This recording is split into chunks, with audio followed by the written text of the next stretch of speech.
Morning. এখন বাজে হলো ঘড়ির কাছে 10:30, আর এখন থেকে আমি আপনাদের সাথে নিয়ে আমার দিনটি শুরু করছি। শর্মিষ্ঠাস ডেইজ ব্লগে আপনাদের অনেক অনেক স্বাগত জানাই। আশা রাখছি আজকের ব্লগটাও আপনাদের অনেক বেশি ভালো লাগবে। আমার সকাল হয়েছে তখন বাজে 9:30। আমি কিন্তু এখন ঘুম থেকে উঠিনি, উঠেছি 9:30, কিন্তু দিনটি মানে ব্লগটা শুরু করলাম এখন। কারণ উঠে ফ্রেশ হলাম, ব্রাশ করলাম, যেটা সবাই প্রতিনিয়ত করে, প্রতিদিন করে, সেটাই করলাম। করে নিয়ে আমি এখন দিনটি শুরু করছি। বাবানের মতন ঘুমোচ্ছে, আর আমি আমার এখানে ব্লগটা করছি, কারণ বাবান ঘুমোচ্ছে, অতটা টের পাবে না, এই জন্য একটু আস্তে আস্তে কথা বলছি।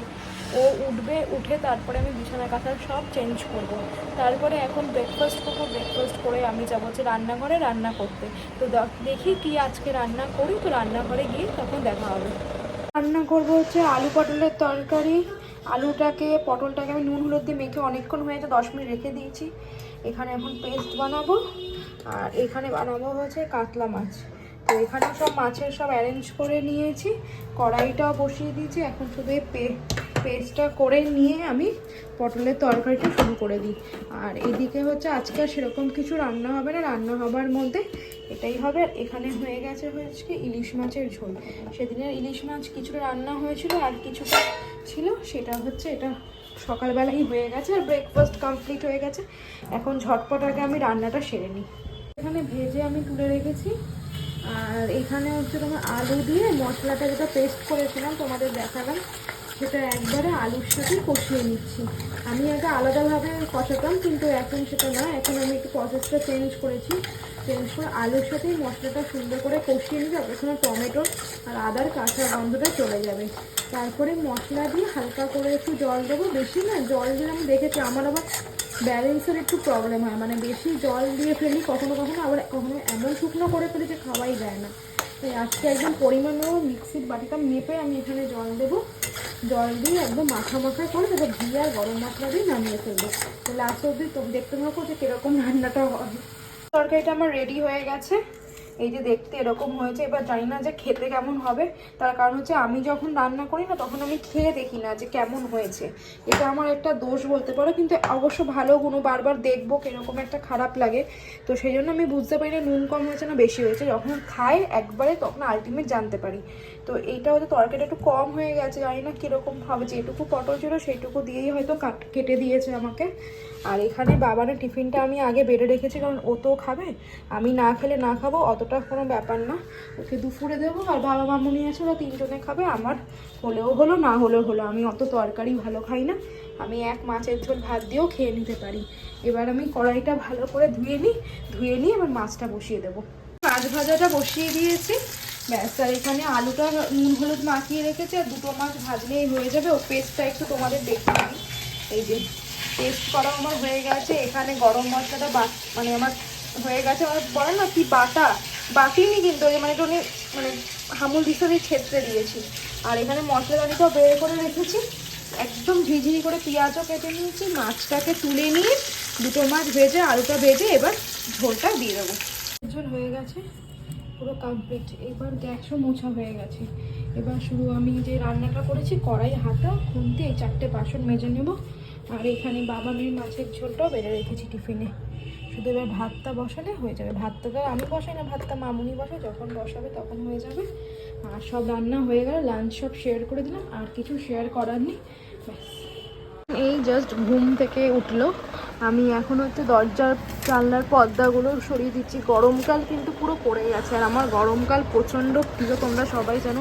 এই যে আলোটায় যে এই যে ফটফটে রোদ, এটাতে একদম মনটা একদম ঝাক্কাস হয়ে যায়। আর ফ্যানটা চলছে, কারণ রান্না করে আসার পর না প্রচণ্ড গরম লাগছে। তো এখন একটু রেস্ট নেবো হচ্ছে, বিছানাটা তুলে নিয়ে তারপরে আমি হালকা একটু রেস্ট নেবো, কারণ অনেকক্ষণ রান্না করেছি, ঘেমে গেছি। আর দেখো এত আলো চারিদিকে, এত ভাল লাগে আমার। এখন শুধু একটা বিছানা তুলবো, যতই মন খারাপ হোক আর যাই হোক না কেন, এই যে যখনই নাকি জানলাটা জাস্ট এরমভাবে খুলি আর আলোটা আমার মুখে এসে পড়ে, তখনই না একদম মনটা একদম খুব ভালো হয়ে যায়। তো এখন কটা বাজে? এখন বাজে হলো ঘড়ির কাছে 1টা। এখন আমি সব কাজে হাত দিচ্ছি, তো তাড়াতাড়ি করে আগে কাজটা সেরে নিই, তারপরে আবার কথা হচ্ছে বা দেখা হচ্ছে। এখন বাজে হলো 2:35। আমি এই মাত্র স্নান করে আসলাম। এসে এখন হচ্ছে চুল আঁচড়ে নিয়ে এবার সিঁদুর পরে তারপরে আমি হচ্ছে স্কিন কেয়ার শুরু করব। অনেক লেট হয়ে গেল জানো তো, স্নান করে উঠতে না অনেক লেট হয়ে গেল। তার মধ্যে কি হয়েছে, অ্যামাজনটা না থেকে আমি স্ট্যান্ড এর থেকে অনেক আগে থেকেই আমি অর্ডার করি। এবার আজকেও একটা অর্ডার করেছি, এইমাত্র জাস্ট আসলো। এবার দেখছি এই স্ট্যান্ডটার নিচটা ভাঙা। এবার তোমরাই বলো মানুষ কতবার একটা জিনিস অর্ডার করবে, যতবার অর্ডার করি নয় খাপটা ভাঙা আর নয় স্ট্যান্ডে যেটা নিচে দাঁড়ায় ওই যে এরকম স্ট্রেচেবলের মতো ওটা ভাঙা। এবার আমি নেওয়াই বন্ধ করে দিয়েছি এই জন্য। এবার এখন অর্ডার করলাম, এই মাত্র আসলো, জাস্ট মোবাইলটা সেট করলাম যে না একটুখানি কথা বলি তোমাদের সাথে। এবার সেটারও উপায় নেই, কারণ বারবার পড়ে যাচ্ছে স্ট্যান্ডটা, তোমরা দেখতে পাচ্ছ না, কিন্তু কি করব নিচটা পুরোটাই ভাঙে। এবার আমি কার সাথে এটা সাপোর্ট দেবো বলো? আমার না মাথাটা এবার পুরো গরম হয়ে যাচ্ছে। একটা জিনিস মানুষ কতবার অর্ডার দেবে বলো? একটা মানুষ জিনিস অর্ডার দেয়, সেটা যদি পারফেক্ট না আসে তখন সত্যি কথা বলতে কি বলো তো, মাথাটা না আর ঠিক থাকে না। এবার এটাকে আবার আমাকে এখন এক্সচেঞ্জ করতে হবে। এটাকে দাঁড় করিয়ে যে আমি একটা রুটিন করব কি একটা স্কিন কেয়ার করবো বা কিছু করব, এটা তো দাঁড়াচ্ছেই না। তো এটাকে যদি আমাকেই ধরে দাঁড় করাতে হয় তাহলে আর আমি এটাকে কিনে কি করলাম জানি না বাবা। গুড ইভিনিং, এখন ঘড়ির কাঁটায় বাজে হলো 7টা আর আমি এখন সবে ঘুম থেকে উঠলাম। উঠে আমি একটু রেডি হয়ে নিচ্ছি, একটু বেরোচ্ছি। কোনো প্ল্যান ছিল না, সাডেন প্ল্যান হলো। আমার এক ছোটোবেলার বন্ধু সুমন, তোমাদের দেখাবো, সেটা তোমরা দেখতে পাবে, সব ভিডিওই আমি করব। ও আর আমি একটু বেরোচ্ছি বলতে আমার এক বন্ধু, সে 2020-তে এক্সপায়ার করেছে, তার বাড়িতে আমরা যাচ্ছি। বিয়ের এটা অনেকটা লং স্টোরি আছে, সেটা এখন বললে না অনেকটা লেন্দি হয়ে যাবে ব্লগটা, আর আমার সময়টাও একটু বেশি লাগবে। তো আমি এসে তোমাদের মোটামুটি পরে কিছুটা বলবো। আর এটুকু বলছি, সুমনের বিয়ে তোমরা জানো, সেদিনই তোমাদের বলে দিয়েছিলাম যে আমার এক বন্ধু ফোন করেছিল তার বিয়ে নেমন্তন্ন। হ্যাঁ, আমি তার সাথেই একটু বেরোচ্ছি এখন। ও বললো আমার বাড়ি একটু দূরে দাঁড়াবে, তো বললো তুই রেডি হয়ে 7টা 15-র মধ্যে চলে আয়, কারণ আমার এখান থেকে সেখানে যেতে একটু সময় লাগবে। তাই আমি জাস্ট একটুখানি একটা কুর্তি পরে নিয়ে হেয়ারটা আঁচড়াই নিয়ে আমি বেরিয়ে যাবো। দাঁড়াও আমি আমার ফুল লুকসটা একবার দেখিয়ে নিই। আমার ফুল লুকস, এই কুর্তিটা আমি পুজোর সময় রেখেছিলাম। প্রচুর কুর্তি, তো কোনটা ছেড়ে কোনটা পরবো, যখন বেরোই তখন আর কিছু খুঁজে পাই না, তখন মনে হয় যে কিছুই নেই আমার। কিন্তু এই লেহেরিয়াটা আমি পুজোর সময়ই রেখেছিলাম। কিছুদিন ধরে খুব কম পরি, 2-1বার হয়তো উল্টে পাল্টে পরলাম না, অত মনে থাকে না। তো এটা পরেছি, এখন শুধু জাস্ট চুলটা বাঁধবো, বেঁধে নিয়ে তারপরে আমি বেরোবো। তো গিয়ে পরে দেখা হচ্ছে। সুমন দাদা,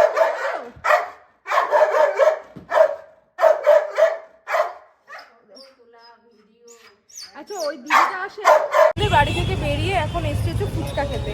এখানে একটা খুব ভালো ফুচকা করে, এর আগে আমরা অনেক বন্ধুরা মিলে খেয়েছি, অনেক দিন পর এখানে খেতে আসলাম। তো এখন দাদা বানাচ্ছে, তো চলো ফুচকাটা খাওয়া যাক। ঝাল দিয়ে মাখবে, আমি না দাদা আমাকে একটু ঝাল দিয়ে মাখবে, ফুচকাটা একটু ঝাল দিয়ে মাখবে। কতক্ষণ লাগবে গো? ও এখন আবার চুরমুর বানাবে তারপর। আমি আমার ফ্রেন্ড একটা খুব দারুণ একটা ক্যাফেতে এসেছি, আগে কখনো আসিনি। তো আমার বন্ধু বললো ভাই এই খানটা খেয়ে দেয়, খুব ভালো, সোদপুরে, এটা কলকাতা ক্যাফে। তো এখানে বসেছি, ব্যাকগ্রাউন্ডটা ভীষণ সুন্দর, সেটা তোমাদের ব্যাক ক্যামেরায় দেখিয়ে দিচ্ছি। এখন ও অর্ডার করতে গেছে আর আমি এখানে বসে ব্লগ বানাচ্ছি। কতদিন পর আয় না বেরোলাম। আমরা ড্রাই চিকেন অর্ডার করেছি, ভীষণ ভালো খেতে, আমি কখনো খাইনি, ফার্স্ট টাইম খেলাম। খুব ভালো জুসি, কিন্তু সসের পরিমাণটা একটু বেশি করে গাটা আমার গোলাচ্ছে, কিন্তু সবার ভালো লাগতেই পারে। আমার তো এমনি মোটামুটি ঠিক আছে, অ্যাভারেজ। আর একটা অর্ডার করেছি, ওটা যখন খাবো ওটা রিভিউ আবার তখন দেবো। এখন আমরা অর্ডার করেছি হচ্ছে ফ্রাইড রাইস আর মালাই চিকেন, এটা হলো কম্বো। তো এটাও আমি একটুখানি খেয়ে দেখি। ফ্রাইড রাইসের পরিমাণটা অনেকটা দিয়েছে, চিকেনের জন্য থেকে ফার বেটার, ভীষণই ভালো। এবার এটা ফেলে দেখছি,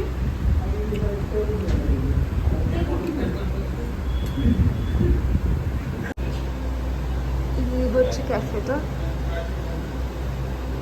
ভীষণ সুন্দর সাজানো, আমি কখনোই আসিনি, ফার্স্ট তাই নতুন নতুন জায়গায় আসতে এত ভালো লাগে। এই হচ্ছে বসার জায়গাটা।